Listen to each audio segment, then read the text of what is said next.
Welcome বন্ধুরা, রাত্রির চ্যানেলে তোমাদের সবাইকে স্বাগতম। আজ তোমাদের সাথে নিয়ে এসেছি নতুন একটা রেসিপি। আজকে চিকেনের একটা খুব টেস্টি মজাদার রেসিপি নিয়ে তোমাদের সাথে হাজির হয়েছি। আজকে তোমাদের করে দেখাবো হরিয়ালি চিকেন। এই রান্নাটা আমি আমার মতো করে করি, দেখো কিভাবে বানাই আর কি কি উপকরণই বানিয়েছি। এখানে নিয়েছি দুটো বড় সাইজের পেঁয়াজ কুচি কুচি করে কেটে, 100 গ্রাম ধনেপাতা, কিছু গোটা গরম মশলা, 10খানা কাঁচা লঙ্কা, 100 গ্রাম পুদিনা পাতা, 50 গ্রাম কাজু, একটা পাতিলেবু, আর নিয়েছি 200 গ্রাম টক দই আর একটা বড় সাইজের রসুন। মশলা হিসেবে নিয়েছি নানা রকমের মশলা। ভালোভাবে দেখে নাও কী কী নিয়েছি।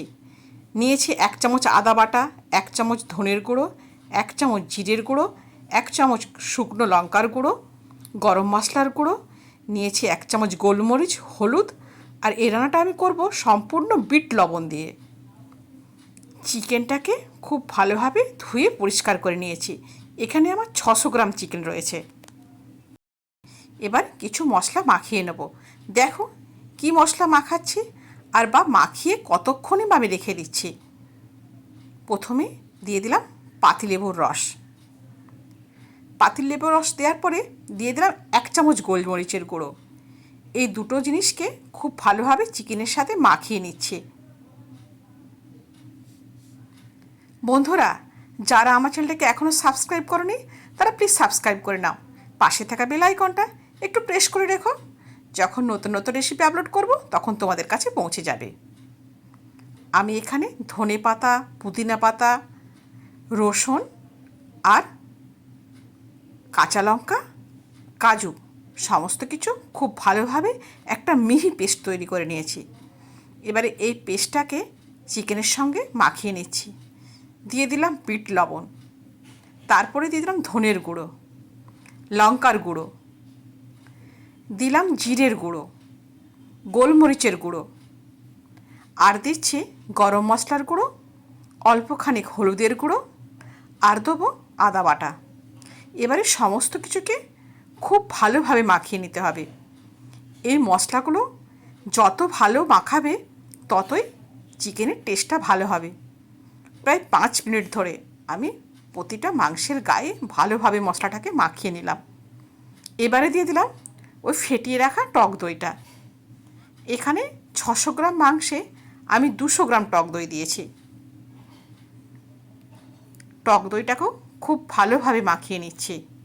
মাখিয়ে নিয়ে এই সমস্ত মাংসর মশলাটাকে আমি আধ ঘন্টা ধরে মাখিয়ে চাপা দিয়ে রেখে দেবো।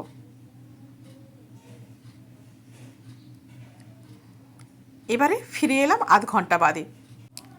এবারে গ্যাসে একটা ননস্টিক কড়াই বসিয়ে দিলাম। এখানে আমি 150 গ্রাম সাদা তেল দিয়েছি। সাদা তেলটা গরম হতেই দিয়ে দিলাম গোটা গরম মশলা। তারপরে পেঁয়াজের কুচিগুলো দিয়ে খুব ভালোভাবে ভেজে নিচ্ছি। নাড়াচাড়া করতে করতে পেঁয়াজটাকে আমি ভাজছি। প্রায় মিনিট 5 ধরে পেঁয়াজটা গ্যাসের ফ্লেম কমিয়ে ভাজতে হবে। দেখতে পেয়েছো পেঁয়াজের রঙটা কিন্তু পরিবর্তন হয়ে গেছে, হালকা সোনালি বর্ণ ধরেছে। আর ভাজবো না। এবারে এর সাথে আমি অ্যাড করে দেবো ওই মাখিয়ে রাখা চিকেনটাকে। চিকেন দিয়ে আবার নাড়াচাড়া করার পালা। এই রান্নাটা খুব ধৈর্য ধরে করতে হবে। গ্যাস কমিয়ে তোমাকে রান্না করতে হবে যাতে না নিচে মশলাটা লেগে যায়। আর সারাক্ষণ ধরে নাড়াচাড়া করে যেতে হবে, তবে এই রান্নাটার স্বাদ একদম পারফেক্ট আসবে। এই রান্নাটা এত স্বাদের হয় বন্ধু, তোমাকে রেস্টুরেন্ট যাবার প্রয়োজনই পড়বে না। একবার বানিয়ে দেখো আর আমাকে কমেন্ট করে জানিও কেমন হয়েছিল। আমি কিন্তু এখন ঢাকা চাপা দেবো না, গ্যাসের ফ্লেমটা কমিয়ে রেখেছি।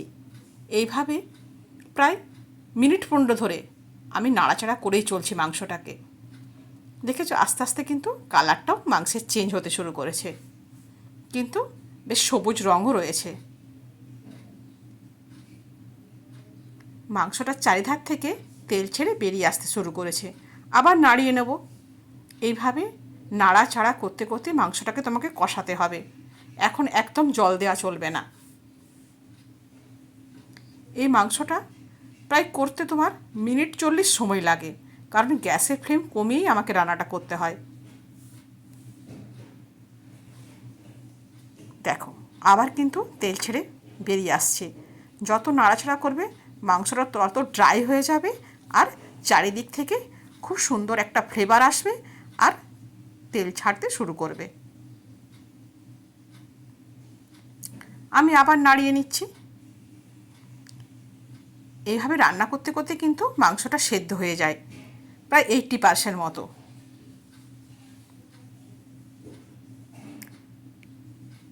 দেখেছো কি দুর্দান্ত দেখতে লাগছে না বন্ধু?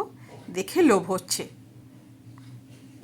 চারিধাক থেকে একদম তেল ছেড়ে বেরিয়ে এসেছে আর মাংসটা আমার সেদ্ধ প্রায় হয়ে গেছে। এই অবস্থায় আমি অল্প পরিমাণ জল দেব, যাতে মাংসের বা মশলার কোনো কাঁচা গন্ধই না থাকে। বন্ধুরা, এই ভিডিওটার যদি কোনো একটা অংশ তোমাদের ভালো লাগে অবশ্যই একটা কমেন্ট করো আর শেয়ার করতে ভুলো না। আর আমার চ্যানেলে যদি কোনো নতুন দর্শক বন্ধু এসে দেখো, তারাও কিন্তু আমার চ্যানেলটাকে সাবস্ক্রাইব করে রেখো আর পাশে থাকা বেল আইকনটা একটু প্রেস করে রেখো। এইভাবে আমি চিকেনটাকে একদম শুকনো করে নিয়েছি। এরপরে আমি খুব অল্প পরিমাণ জল দেবো এর সাথে।